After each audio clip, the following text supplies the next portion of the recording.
Hi friends, അസ്സാം വലൈക്കും. ബിസ്മി കിച്ചണിലോട്ട് എല്ലാ കൂട്ടുകാർക്കും സ്വാഗതം. ഇന്ന് നമ്മൾ ദോശമാവ് വെച്ചിട്ട് പലതരം വെറൈറ്റി ആയിട്ടുള്ള ദോശകളാണ് തയ്യാറാക്കി എടുക്കുന്നത്. നമുക്കിത് എങ്ങനെയാണ് തയ്യാറാക്കുന്നത് നോക്കാം.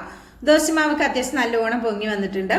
അപ്പോൾ ദോശമാവ് തയ്യാറാക്കാനായിട്ട് ഞാൻ കാസ്റ്റ് ഇതുപോലെ ഒരു തവയാണ് ഉപയോഗിക്കുന്നത്. ഇത് നമ്മൾ ഇൻഡസ് വാലിയിൽ നിന്ന് വാങ്ങിയതാണ്. ഇതിൻ്റെ വീഡിയോ മുമ്പ് ഞാൻ ചെയ്തിട്ടുണ്ട്. ഇത് നമ്മൾ നോൺ സ്റ്റിക്കിനേക്കാളും നല്ല സൂപ്പറായിട്ട് ഇതിൽ നിന്ന് വിട്ടുവിട്ട് നമുക്ക് കാണുമ്പോൾ തന്നെ അറിയാം, നല്ല ഗ്ലേസിങ്ങോടുകൂടിയ നല്ല ഫിനിഷിങ്ങോട് കൂടിയിട്ടുള്ളതാണ്. ഇത് ഒരു പ്രാവശ്യം വാങ്ങിയാൽ തന്നെ നമുക്ക് കാലാകാലം ഉപയോഗിക്കാൻ പറ്റും. ലൈഫ് ലോങ് ആണ്. പിന്നെ എന്താ പറയുക, ഇത് നമ്മൾ കടായി, സ്കില്ലറ്റ്, ഈ തവ, ഒരു കടുക് വറുക്കുന്ന ഒരു പാത്രം, അതും കൂടെ ചേർത്തിട്ടുള്ള ഒരു കോംബോ ആണ് അന്ന് വാങ്ങിയിട്ടുണ്ടായിരുന്നത്. 12% ഡിസ്കൗണ്ട് ഉണ്ട് ബിസ്മി കിച്ചൻ എന്ന് പറഞ്ഞാൽ കൂപ്പൺ കോഡ് ഉപയോഗിച്ചിട്ടുണ്ടെങ്കിൽ. അത് കഴിഞ്ഞ വീഡിയോയിൽ ഞാൻ കൊടുത്തിട്ടുണ്ടായിരുന്നു കേട്ടോ. ആ വീഡിയോ പോയി കണ്ടിട്ട് നിങ്ങൾ അങ്ങനെ അത് ഉപയോഗിച്ച് കഴിഞ്ഞാൽ നമുക്ക് കുറച്ച് ഡിസ്കൗണ്ടും ഉണ്ടാവും. അപ്പം നമുക്കിത് ഇതിലേക്ക് എന്താ പറയുക, ഒരു ചട്ടണി തയ്യാറാക്കണം. ഒരു തണ്ട് കറിവേപ്പില, 2 വെളുത്തുള്ളി, ഒരു മീഡിയം വലിപ്പമുള്ള സവാള കട്ടാക്കിയത് മിക്സിയുടെ ജാറിലേക്ക് ഇട്ട് കൊടുക്കാം. ഇനി ഇതിലേക്ക് ഒരു തക്കാളി ചേർത്ത് കൊടുക്കാം.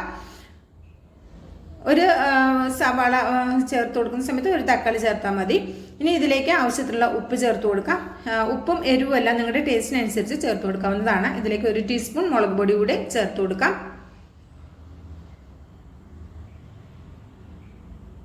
ഇനി ഇതിലേക്ക് ഒരു 1.5 ടീസ്പൂണോളം വരുന്ന വെളിച്ചെണ്ണയാണ് കേട്ടോ എടുത്തിട്ടുള്ളത്.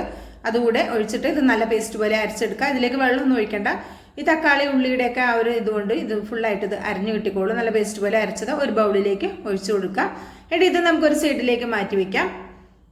ഇനി നമുക്ക് ദോശ തയ്യാറാക്കാനായിട്ട് തവ നമ്മൾ വെച്ചിട്ടുണ്ട്.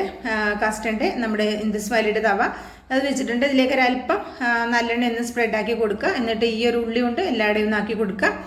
എന്നിട്ട് ഇതിൻ്റെ ചൂടൊന്ന് ക്രമീകരിക്കാനായിട്ട് നമ്മൾ ഇതിലേക്ക് ഒരല്പം വെള്ളം ഒഴിച്ചു കൊടുത്ത് ഒന്ന് തുടച്ചെടുക്കണം കേട്ടോ. അപ്പോൾ ചൂടൊന്ന് കറക്റ്റായി പാകമായി വന്നോളൂ. ഇനി നമ്മൾ ദോശമാവ് ഒഴിച്ചു കൊടുക്കുന്ന സമയം ഫ്ലെയിം ഒന്ന് കുറച്ച് കൊടുക്കുക. എന്നിട്ട് ഒരു മീഡിയം ഫ്ലെയിമിൽ വെച്ചിട്ട് ചുട്ടെടുത്താൽ മതി. ആദ്യം ഞാനൊരു പേപ്പർ ദോശ പോലത്തെ ദോശയാണ് തയ്യാറാക്കി എടുക്കുന്നത്. അപ്പോൾ ഫ്ലെയിം ഒന്ന് കുറച്ച് കൊടുത്തിട്ട് ഒഴിച്ചു കൊടുക്കുക കേട്ടോ. ഒരുപാട് ചൂട് നമുക്ക് ആവശ്യമില്ല. നമ്മൾ ഈ കാസ്റ്റേണിൻ്റെ അയൺ എന്താ പറയുക, ദോശ തവയാണ്. ചെറിയ ചൂടുണ്ടെങ്കിൽ തന്നെ അത്യാവശ്യം നല്ലോണം ചൂട് നിൽക്കും. അപ്പോൾ വീഡിയോ ഇഷ്ടമാക്കുകയാണെങ്കിൽ കാണുമ്പോൾ തന്നെ ഒരു ലൈക്ക് തന്ന് സപ്പോർട്ട് ചെയ്യാൻ ആരും മറക്കരുത്. നിങ്ങളുടെ ലൈക്കും കമൻറ്റും ഒക്കെ പ്രധാനമാണ്. എന്നെങ്കിൽ മാത്രമേ നമുക്കിത് മുന്നോട്ട് പോകാൻ സാധിക്കുള്ളൂ, അങ്ങനെ ഇത് മുന്നോട്ട് കൊണ്ടുവരുള്ളൂ. അതുകൊണ്ടാണ് നമ്മൾ എന്താ പറയുക, ഒന്ന് ലൈക്ക് ചെയ്യാനും കമൻറ്റ് ചെയ്യാനും പറയുന്നത്. അപ്പോൾ ഇത് നന്നായിട്ടൊന്ന് മൂത്ത് വരുന്ന സമയത്ത് ഇതിലേക്ക് ഒരല്പം നല്ലെണ്ണ ആക്കി കൊടുത്തിട്ടുണ്ട്. എന്നിട്ട് പിന്നെ ഇതുപോലെ ഒന്ന് മറിച്ചെടുക്കുക. അപ്പോൾ ഇതൊരു പേപ്പർ ദോശയാണ്. നിങ്ങൾക്കിത് കാണുമ്പോൾ തന്നെ അറിയാം, പെട്ടെന്ന് തന്നെ നമുക്ക് വിട്ട് കിട്ടുന്നുണ്ട്. നോൺ സ്റ്റിക്കിനെ പോലെ തന്നെയാണ്. ചിലപ്പോൾ അതിലും ഏറെ നന്നായിട്ട് മുരിഞ്ഞൊക്കെ കിട്ടും. പെട്ടെന്ന് തന്നെ മുരിഞ്ഞ് കിട്ടും.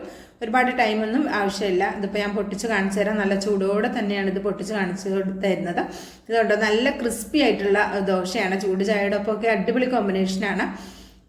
അപ്പോൾ ഇത് കറികളൊന്നും ഇല്ലാതെ ഇത് കഴിക്കാൻ പറ്റും. അടുത്ത ദോശ നോക്കാം. ഇതുപോലെ ചൂടായ ചട്ടിയിൽ കുറച്ച് വെള്ളം ഒഴിച്ച് അതിൻ്റെ ചൂടൊന്ന് ക്രമീകരിച്ചിട്ട് ഒന്ന് തുടച്ചെടുക്കുക.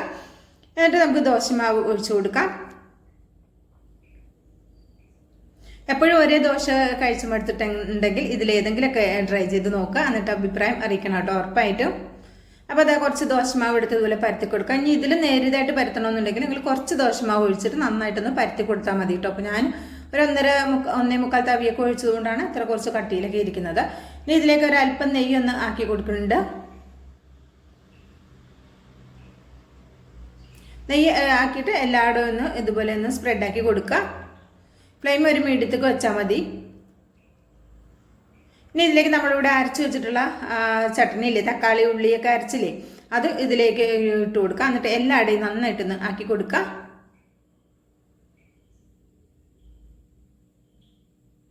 നല്ല ടേസ്റ്റ് ആട്ടോ ഈ ഒരു ചട്നി കഴിക്കാനായിട്ട്. എന്നിട്ട് ഇത് നന്നായിട്ടൊന്ന് മൊരിപ്പിച്ചെടുക്കുക. തീ കൂടുതലാണെങ്കിൽ മീഡിയത്തിൽ നിന്ന് ഒരല്പം കുറച്ച് കൊടുക്കുക.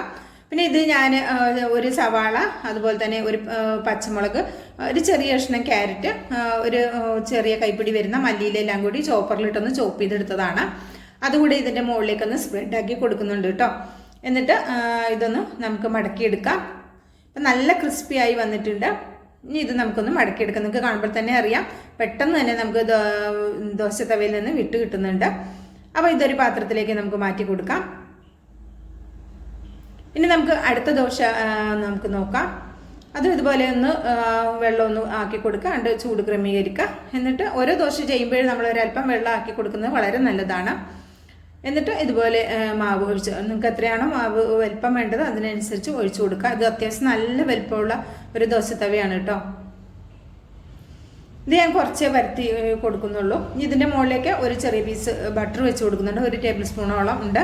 പിന്നെ നമ്മൾ നേരത്തെ ചോപ്പ് ചെയ്ത് വെച്ചില്ലേ എന്താ ഉള്ളി, തക്കാളി ഉള്ളി, ക്യാരറ്റ്, നമ്മൾ പച്ചമുളക്, മല്ലിയിലൊക്കെ അത് ഇതിൻ്റെ മുകളിലേക്കൊന്ന് സ്പ്രെഡാക്കി കൊടുക്കുക. ഇതിൻ്റെ മുകളിലേക്ക് അല്പം ക്യാപ്സിക്കം ഒന്ന് ചെറുതാക്കി കട്ടാക്കിയത് അതുകൂടെ ഒന്ന് ആക്കി കൊടുക്കുന്നുണ്ട്. ഇതിൻ്റെ മുകളിലേക്ക് ചില്ലി ഫ്ലെക്സ് ആണ് ചേർത്ത് കൊടുക്കുന്നത്. നമ്മുടെ ഉണക്കമുളകൊന്ന് ചതച്ച് എടുത്തതാണ്, അതുകൂടെ ചേർത്ത് കൊടുത്തിട്ട് എല്ലായിടെയും ഒന്ന് ഇതുപോലെ ഒന്ന് സ്പ്രെഡാക്കി കൊടുക്കുക. ഇനി ഇതിലേക്ക് നമുക്ക് ഒരു ചേരുവ കൂടി ചേർത്ത് കൊടുക്കണം.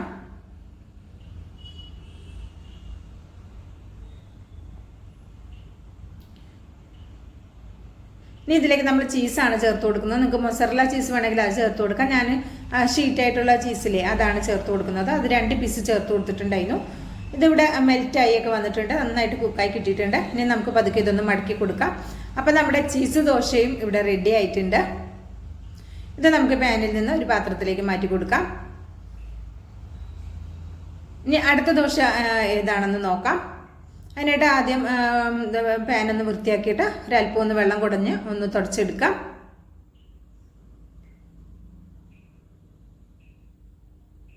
എന്നിട്ട് നമുക്കിതിലേക്ക് ഒരു തവി മാവ് കോരി ഒഴിച്ചു കൊടുക്കാം. മാവ് ഒഴിക്കുന്ന സമയം ഒന്ന് ഫ്ലെയിം ഒന്ന് കുറച്ച് കൊടുക്കാം കേട്ടോ, അത് ശ്രദ്ധിക്കണേ.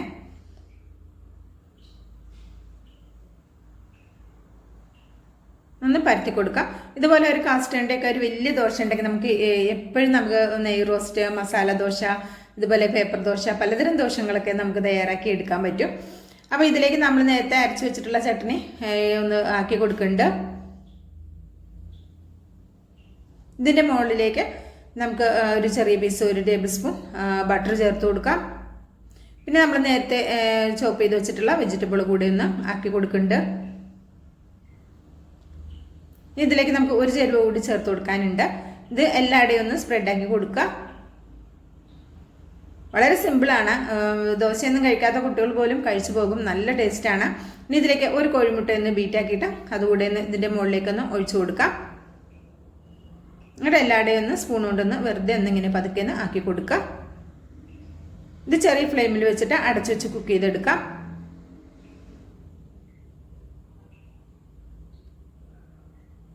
ഇപ്പോൾ ഒരു 1.5 മിനിറ്റൊക്കെ ആയിട്ടുണ്ട്. മൊത്തം ഇത് വെന്തിട്ടുണ്ട്. എന്നാലും നമുക്കിത് മറിച്ചിട്ട് മറ്റേ ഭാഗം കൂടി ഒന്ന് മൊരിപ്പിച്ചെടുക്കാം. ഇങ്ങനെ പൊക്കി ഇങ്ങനെ മറിച്ചിട്ടുകൊണ്ടാണ് ആ മുട്ടയുടെ കുറച്ച് ഭാഗങ്ങളൊക്കെ തെറിച്ചിട്ടുള്ളത്. എന്നാലും കണ്ടോ അതിങ്ങനെ ഒന്ന് ക്ലീൻ ചെയ്യുന്ന സമയത്ത് ക്ലിയർ ആയിട്ട് വന്നിട്ടുണ്ട്. അപ്പോൾ ദാ നമ്മുടെ എഗ്ഗ് ദോശയും ഇവിടെ റെഡി ആയിട്ടുണ്ട്. അപ്പോൾ ഇത് നമുക്കിവിടെ മാറ്റി വയ്ക്കാം. അടുത്ത ദോശ നോക്കാം. അടുത്ത ദോശ തയ്യാറാക്കാനായിട്ട് ഒരു സവാള നീളത്തിൽ ഇതുപോലെ ഒന്ന് കട്ടാക്കി എടുത്തിട്ടുണ്ട്. കനം കുറച്ച് കട്ടാക്കി എടുക്കുക. ഇതിലേക്ക് 1 ടീസ്പൂൺ മുളക് പൊടി ചേർത്ത് കൊടുക്കുക. നിങ്ങളുടെ എരിവിനനുസരിച്ച് ഉപ്പും ചേർത്ത് കൊടുക്കുക. ഉപ്പ് നിങ്ങളുടെ എരിവിനനുസരിച്ച് ചേർത്ത് കൊടുക്കുക. ഇതിലേക്ക് 1 ടേബിൾ സ്പൂൺ വരുന്ന വെളിച്ചെണ്ണ കൂടി ഒഴിച്ചു കൊടുക്കാം. ഇതെല്ലാം കൂടി നന്നായിട്ട് തിരുമ്പി യോജിപ്പിക്കുക. സുറുക്ക ഉണ്ടെങ്കിൽ, സുറുക്ക അഥവാ വിനാഗിരി കയ്യിലുണ്ടെങ്കിൽ അതുകൂടി 1 ടീസ്പൂൺ ചേർത്ത് കൊടുത്താൽ നല്ലതായിരിക്കും. എൻ്റെ അടുത്ത് ഇല്ലാത്തതുകൊണ്ടാണ് ചേർത്ത് കൊടുക്കാത്തത്. ഇതെല്ലാം പാട് നന്നായിട്ടൊന്ന് മിക്സാക്കി കൊടുക്കുക. അതിനുശേഷം നമുക്ക് ഇതുപോലെ ദോശമാവ് കോരി ഒഴിച്ചു കൊടുക്കാം. എത്ര വലിപ്പം വേണോ അതിനനുസരിച്ച് പരത്തി കൊടുക്കുക. എന്നിട്ട് ഇതിൻ്റെ മുകളിലേക്ക് നമുക്ക് ഓയിൽ വേണമെങ്കിൽ നമ്മൾ എന്താ പറയുക നല്ലെണ്ണയൊക്കെ വേണമെങ്കിൽ ഒഴിച്ചു കൊടുക്കാം. ഇതിലേക്ക് 1 ടീസ്പൂൺ നല്ലെണ്ണയൊന്ന് ആക്കി കൊടുക്കുന്നുണ്ട്. ഇനി അത് കഴിഞ്ഞിട്ട് ഈ ഉള്ളി ഇതിൻ്റെ മുകളിൽ കൂടി ഒന്ന് വിതറി കൊടുക്കാം. നല്ല ടേസ്റ്റ് ആട്ടോ ഈ ഒരു ദോശ കഴിക്കാനായിട്ട്, നല്ല അടിപൊളി ടേസ്റ്റാണ്. നമുക്ക് ദോശയ്ക്ക് വേറെ ചട്നി ഒന്നും ഉണ്ടാക്കേണ്ട ആവശ്യമില്ല. ഇനി പെട്ടെന്ന് തയ്യാറാക്കാനാണെങ്കിൽ ഈ ഒരു ദോശയും വേണമെങ്കിൽ തയ്യാറാക്കാം. ഇതിനൊരു കറികളുടെ ആവശ്യമില്ല. ആ ഉള്ളിയൊക്കെ ഇങ്ങനെ കടിക്കാൻ കിട്ടുമ്പോൾ അടിപൊളി ടേസ്റ്റാണ്. ഇത് നമുക്ക് അടച്ചു വെച്ചൊന്ന് കുക്ക് ചെയ്തെടുക്കാം. ഒരു 1.5 മിനിറ്റ് കൊണ്ട് തന്നെ ആയിക്കിട്ട് ഞാൻ ഇതൊന്ന് മറിച്ചിട്ട് കൊടുക്കുന്നുണ്ട്. ഇതുപോലെ ഒന്ന് മറിച്ചിട്ടിട്ട് ആ ഒരു സൈഡും കൂടി 1 മിനിറ്റ് കൊണ്ട് കുക്കായി കിട്ടിക്കോളൂ. ഫ്ലെയിം കുറച്ച് വെക്കാം കേട്ടോ, അത് ശ്രദ്ധിക്കുക. ഇതിവിടെ റെഡി ആയിട്ടുണ്ട്. ഇത് നമുക്കൊരു പാത്രത്തിലേക്ക് കോരി മാറ്റാം. അപ്പോൾ ഈ ദോശകളിൽ നിങ്ങൾക്ക് ഏത് ദോശയാണ് കൂടുതൽ ഇഷ്ടമായെന്ന് തീർച്ചയായിട്ടും അഭിപ്രായം അറിയിക്കണം കേട്ടോ. അപ്പോൾ ഞാനിതാ ഒരു നെയ് റോസ്റ്റ് പോലെ ഒരെണ്ണം റെഡിയാക്കി എടുത്തിട്ടുണ്ടായിരുന്നു. ഇപ്പോൾ ആദ്യം ഉണ്ടാക്കിയ നമ്മൾ മസാല വെച്ചിട്ടുള്ള ഒരു ദോശയും, പിന്നെ നമ്മൾ ചീസ് വെച്ചിട്ടുള്ള ദോശയും, പിന്നെ നമ്മൾ ഉള്ളി വെച്ചിട്ടുള്ള ദോശയും, പിന്നെ നമ്മൾ മുട്ട വെച്ചിട്ടുള്ള ദോശയുമാണ് കാണിക്കുന്നത്. ഇതിലേത് ദോശയാണ് നിങ്ങൾക്ക് കൂടുതൽ ഇഷ്ടമായിട്ടുണ്ടെങ്കിൽ തീർച്ചയായിട്ടും അഭിപ്രായം അറിയിക്കണം. വീഡിയോ കാണുമ്പോൾ സ്കിപ്പ് ചെയ്യാതെ കാണണം കേട്ടോ, എന്നെങ്കിൽ മാത്രമേ നമ്മൾ എന്തെല്ലാം ചേർത്തു എന്തൊക്കെയാണെന്നുള്ളത് അറിയാൻ സാധിക്കുള്ളൂ. അപ്പോൾ അത് ഞാൻ പറഞ്ഞില്ലേ, ഒരു നെയ് റോസ്റ്റ് പോലെ എടുത്തിട്ടുണ്ട്, കടയിലൊക്കെ കാണുന്ന പോലെ നാക്കി എടുത്തതാണ്. അപ്പോൾ അതേ നല്ല ക്രിസ്പി ആയിട്ട് കിട്ടിയിട്ടുണ്ട്. അപ്പോൾ വീഡിയോ ഇഷ്ടമാകുകയാണെങ്കിൽ തീർച്ചയായിട്ടും ട്രൈ ചെയ്ത് നോക്കുക, അഭിപ്രായം അറിയിക്കുക, ലൈക്കും ചെയ്യാം കേട്ടോ. ബിസ്മി കിച്ചൻ എന്ന യൂട്യൂബ് ചാനൽ സബ്സ്ക്രൈബ് ചെയ്ത കാണുന്നതിൻ്റെ എല്ലാ പ്രിയ കൂട്ടുകാരും ഒന്ന് സബ്സ്ക്രൈബ് ചെയ്ത് ബെല്ലൈക്കൺ എനേബിൾ ചെയ്ത് വെച്ചാൽ നമ്മുടെ അടുത്ത വീഡിയോസ് നോട്ടിഫിക്കേഷൻ നിങ്ങളിലേക്ക് കിട്ടും. ഇൻഷാല്ലാ അടുത്തൊരു